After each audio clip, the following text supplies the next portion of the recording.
რა არის შენი არაპოპულარული აზრი? დისციპლინა მოგონილია. არ გეთანხმები არანაირად საკუთარ თავს ეწინააღმდეგები, საკუთარ დისციპლინას ეწინააღმდეგები. ეგ არის just being chill რა. Take it easy რა, ეგ არის დისციპლინა, ეგ არის Take it easy ქართულად როგორ არის? აიგე მარტივად. მარტივად აიღე.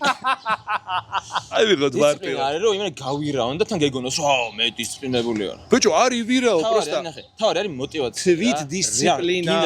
აი რა არსებობს, აი დისციპლინა არ არის და რა არის? დისციპლინას აღვიქოთ როგორც რაღაც მამოძრავებელ ძალას რა, და ეგეთი რაღაც არ არსებობს. არის мотивация და უნება რა, მე თუ არ გინდა იმას დისციპლინა ვერ გაკეთებინებ, შანსი არ არის. გავიგე, მაგრამ რაღაცა წესრიგი როგორ უნდა დაიცვა დისციპლინის გარეშე. ვერ ვიგებ მე მაგას. სპორტში დისციპლინა თუ არა გაქვს, ვერაფერს ვერ გააკეთებ. მე აქტიური სპორტსმენი ვარ.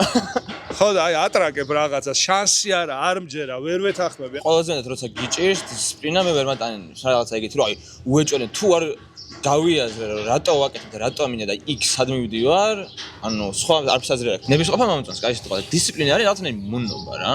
დისციპლინას ყავს თავის მეორე ნახევარი ძმის დისციპლინა. ოღონდ უფრო მასკულინურია ის. კაი, დისციპლინა არ გაქვს, რაღაცა გაქვს, რაც არ ვიცით, ეს ვნება. ვნება, აი ვნება. და აი რას აკეთებ, როგორ მიდიხარ წინ? თუ აი წინა თონა წახვიდე. აბა რა უნდა ნებას უნდა სდია ცხოვრებაში. მე უფრო სტოიკოსებისკენ ვარ, ჩემო სიცოცხლე. ამიტომ ჩვენ ერთმანეთს ამაში ვერ დავეთანხმებით. დისციპლინა, წესრიგი დისციპლინა არის მონებისთვის და ირცხვარებს ნებით.